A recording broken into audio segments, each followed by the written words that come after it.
کہ وحدہ لا شریک چونکہ سب سے بڑا عادل ہے، اور یہ اس کے عدل کے خلاف ہے کہ وہ آغاز قبول کرے، انجام قبول کرے اور درمیان میں تمہاری حاجت رہنے دے۔ تو اس خان وعدہ تطہیر پر کہ جس خان وعدہ تطہیر کے گرد طواف کر کے طہارت آج بھی خود کو پاک کر رہی ہے، اس خان وعدہ تطہیر پہ ایک بلند تر صلوات۔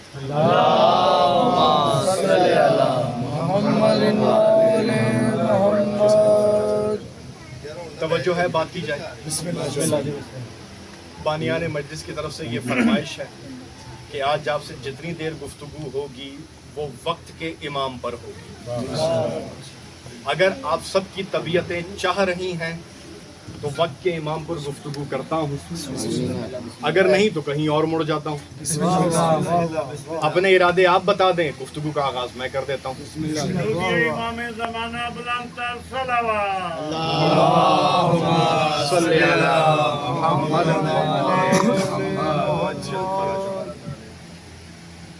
وحدہ لا شریک اپنی لاریب کتاب میں فرما رہا ہے، بسم اللہ الرحمن الرحیم، والعصر ان الانسان لفی خسر الا الذین آمنوا وعملوا الصالحات وتواصوا بالحق وتواصوا بالصبر۔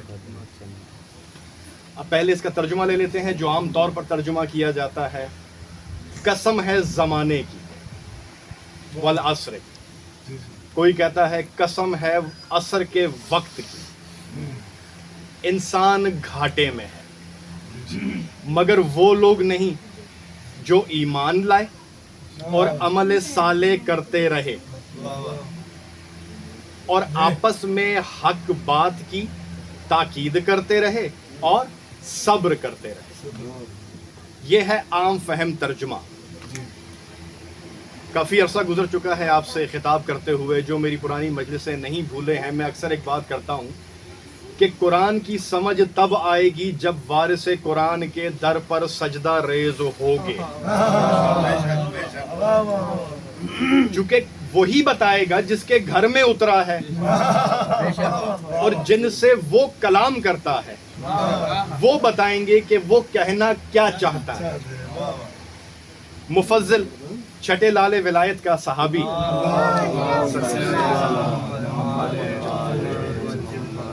مولا کی بارگاہ میں حاضر ہوا اور حاضر ہو کے کہتا ہے، مولا سوچ رہا ہوں کہ ایک قرآن کی سورت ہے، اس کی تفسیر آپ سے پوچھ لوں۔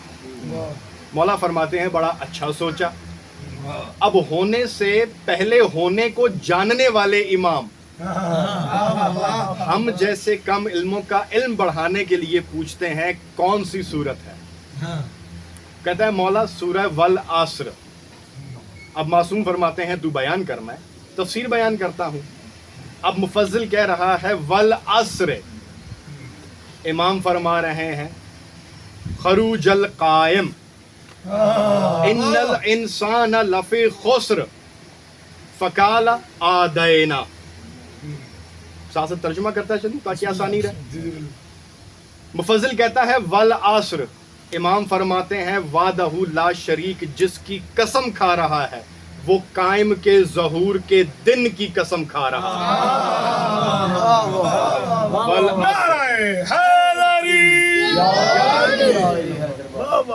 ان الانسان لفی خسر، پریشان ہونے کی ضرورت نہیں ہے۔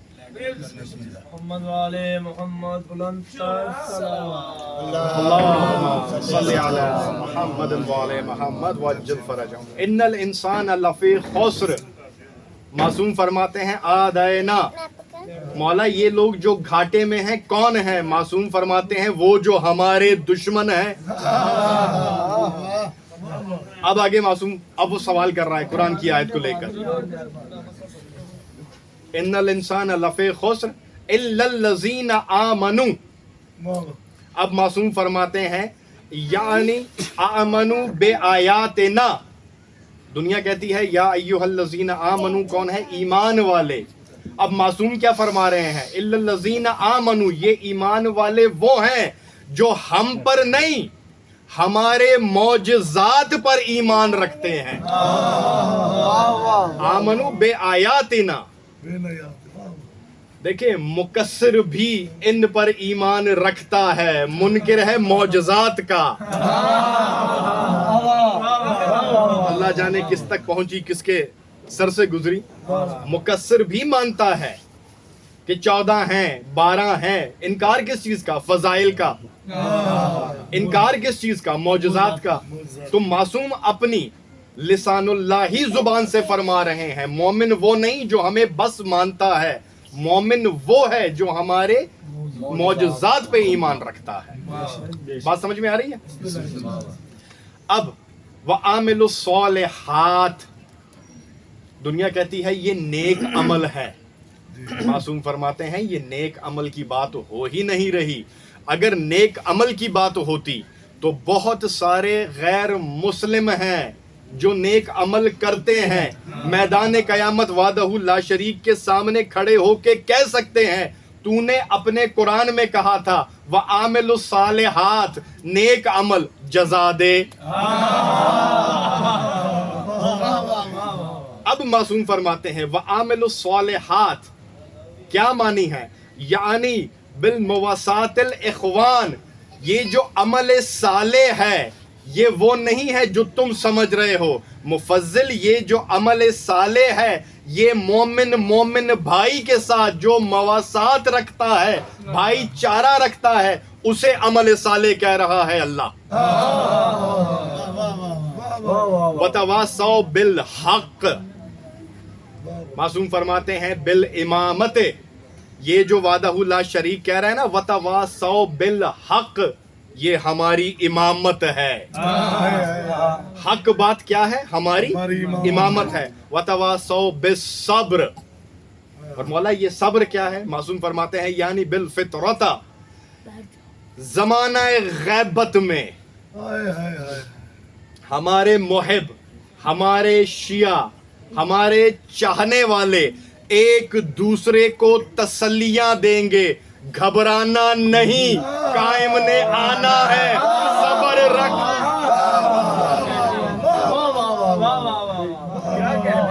یہ ہے بھائی چارہ، یہ ہے صبر، یہ ہے حق. بات سمجھ میں آ گئی ہے؟ دامن وقت میں چونکہ زیادہ گنجائش نہیں ہے، کوشش یہی کروں گا زیادہ سے زیادہ آپ تک پہنچا سکوں. یہاں تک بات سمجھ میں آ گئی؟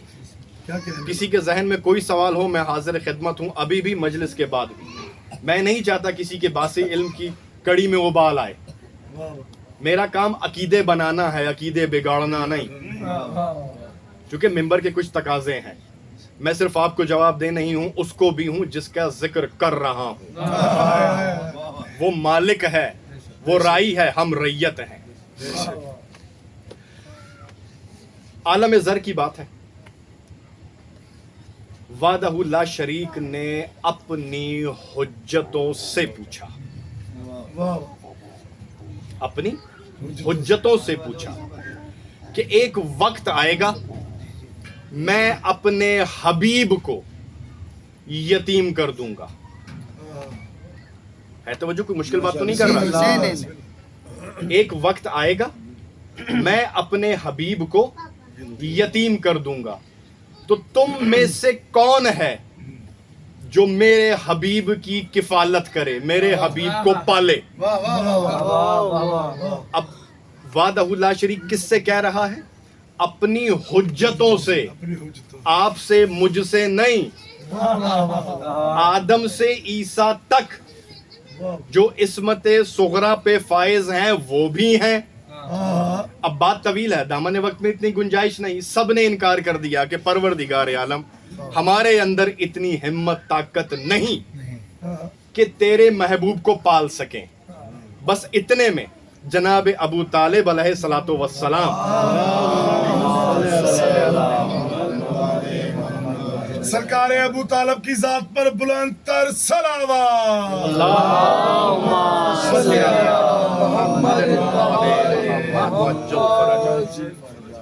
سرکار کا نور مبارک آگے آیا اور وحدہ لا شریک سے کہتا ہے اے پروردگار عالم، اے محمد و آل محمد کے رب، میں تیرے محبوب کو پالوں گا، میں تیرے محبوب کو پالوں گا۔ آواز قدرت آئی، دیکھ ابو طالب، یہ میرا محبوب ہے، میرا محمد احمد محمود ہے، رزق معیار کا ہونا چاہیے، رزق معیار کا ہونا چاہیے۔ جناب ابو طالب فرماتے ہیں پروردگارا لقمہ لقمہ گنتے رہنا، پانی کے گھونٹ کا قطرہ قطرہ گنتے رہنا، جہاں لگے معیار کا نہیں منصب لے لینا۔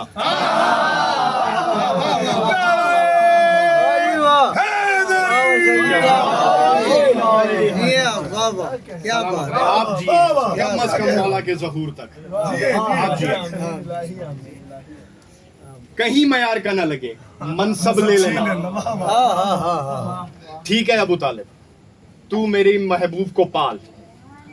پروردگار، میں جو تیری محبت جوان کر کے تجھے لوٹاؤں گا مجھے کیا دے گا؟ جملے پہ ذرا غور فرمائیے۔ جناب ابو طالب وحدہ لا شریک سے کہہ رہے ہیں میں جو تیری محبت جوان کر کے تجھے لوٹاؤں گا مجھے کیا دے گا؟ آواز قدرت آئی، دیکھ ابو طالب، تو پالے گا میرے محبوب کو، دنیا کے ظرف میں اتنی وسعت نہیں کہ اس کا صلہ سما سکے، دنیا کے ظرف میں اتنی وسعت نہیں کہ اس کا صلہ سما سکے، تیرا کھاتا کھولوں گا محشر میں، دنیا میں تجھے 2 سے 3 چیزیں دیتا ہوں۔ جناب ابو طالب فرماتے ہیں پروردگار وہ کیا ہے؟ وحدہ لا شریک فرما رہا ہے دیکھ ابو طالب، پہلی چیز جو تجھے دوں گا وہ یہ ہوگی، گھر ہوگا میرا، بچے آئیں گے تیرے۔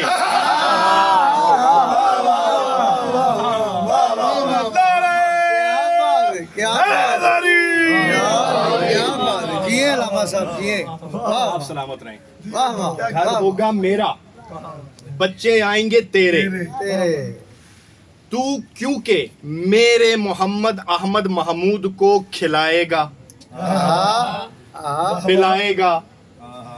اب میں تجھ سے یہ کہتا ہوں کہ تو میرے محمد احمد محمود کو کھلا کے پال کے بڑا کر، خدائی ہوگی میری، رزق بانٹے گا تیرا بیٹا۔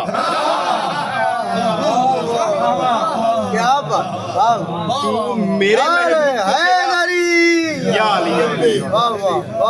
تو میرے محبوب کو کھلا، تیرا بیٹا خدائی کو کھلائے گا۔ اب جس کے لیے زحمت دی ہے بس ایسے ہی بیدار رہیے گا تھوڑی دیر اور۔ تو پالے گا میرے محبوب کو، تو میری محبت جوان کر کے مجھے دے گا، میں تیری اولاد میں جو تیرا 12واں بیٹا ہوگا عرش پہ میں پالوں گا۔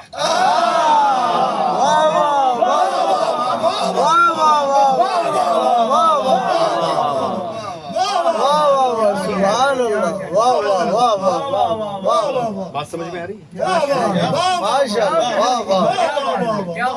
سلام کلے ایمان کلے قرآن نعرہ حیدری۔ تیرا 12واں بیٹا عرش پر میں پالوں گا۔ یہ تھا پس منظر۔ کتاب کا حوالہ دیتا جا رہا ہوں تاکہ کسی کے ذہن میں آئے تو حوالہ دیکھ لیں۔ مشہور و معروف کتاب ہے علامہ باقر مجلسی علیہ رحمہ کی بہار الانوار۔ اس میں امام زمان اجل اللہ تعالیٰ فرجہ الشریف کی جلد جا کے آپ کھول کے دیکھ سکتے ہیں مولا دنیا میں آئے کیسے۔ آج یہ جھنجھٹ بھی میں یہاں پہ ختم کر کے جا رہا ہوں تاکہ کل کلا کسی کے ذہن میں کوئی سوال آئے۔ 11ویں لال ولایت اپنی پھپھی بی بی حکیمہ خاتون کے پاس جاتے ہیں اور بی بی سے فرماتے ہیں کہ بی بی گھر میں آئیے، آج کسی آنے والے نے آنا ہے۔ بی بی فرماتی ہیں اے میرے بیٹے حسن عسکری، کس کے بدن سے، کس کے یہاں سے تشریف لا رہے ہیں؟ کہا نرجس کے۔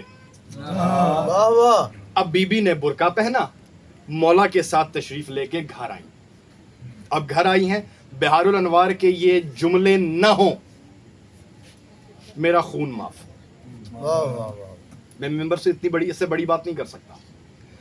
بی بی جب گھر آئی ہیں تو بی بی شکایتن، بی بی حکیمہ جا کے بی بی نرجس سے شکایت کر رہی ہیں کہ تیرے یہاں مہمان کی آمد ہے اور تو نے مجھے بتایا بھی نہیں. اب بی بی نرجس فرماتی ہیں میرے یہاں مہمان کی آمد آپ سے کس نے کہا ہے؟ مجھے خود خبر نہیں.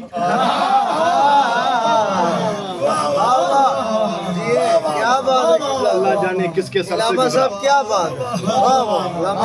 بات مجھے خود خبر نہیں. روایت کے جملے ہیں کہ بی بی حکیمہ خاتون سلام اللہ علیہا نے پاک بی بی نرجس خاتون سلام اللہ علیہا کو ٹٹولا. جو عام معاملات ہوتے ہیں عام عورتوں کے ساتھ، ایسا کوئی معاملہ نہ تھا.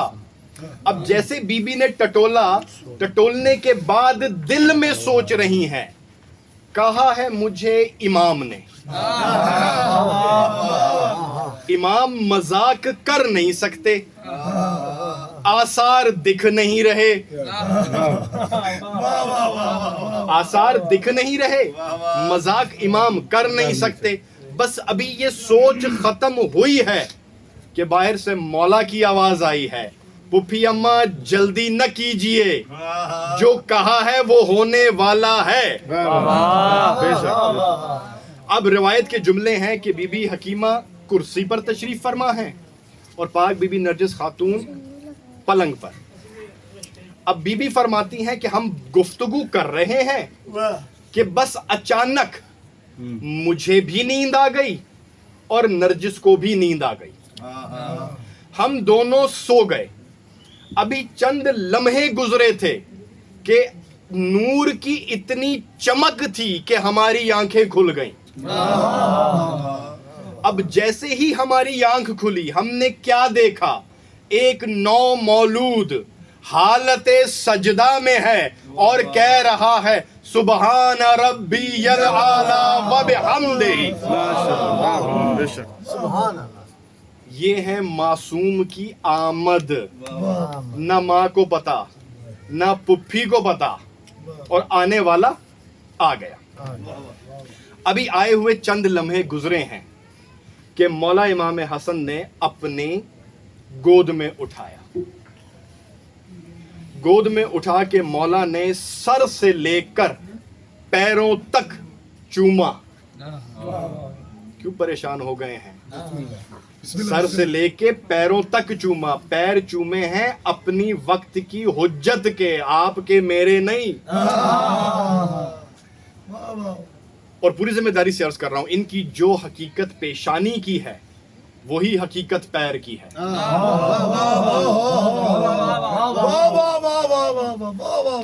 چلے جن چہروں پہ سوالیہ لگا انہیں بھی دور کرتے ہیں. پریشان ہونے کی ضرورت نہیں ہے. وہ وقت کیوں بھول گئے ہیں؟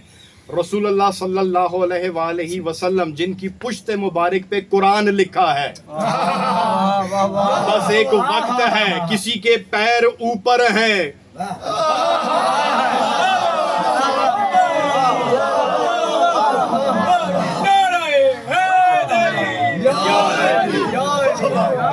بھائی قرآن پر قرآن آ جائے تو بے ادبی نہیں ہوتی. جو رسول کی پشت پہ لکھا ہے وہ صامت ہے، جو اوپر کھڑا ہے وہ ناطق ہے. بس یہاں پر آ کے پیر تک چوما اور بی بی کی گود میں دیا. پوری ذمہ داری سے عرض کر رہا ہوں. اب جیسے ہی بی بی کی گود میں دیا کہ اچانک بی بی کی آواز آئی. مولا کو پکار کے کہتی ہیں مولا یہ ایک نورانی پرندہ آیا ہے، میرے ہاتھ سے اس لال کو لے کے اڑ گیا ہے. نہیں سمجھ آئی؟ ایک نورانی پرندہ آیا ہے اور میرے ہاتھ سے اس نو مولود کو لے کر اڑ گیا ہے. بس مولا نے پیچھے سے آواز دی ردوہا،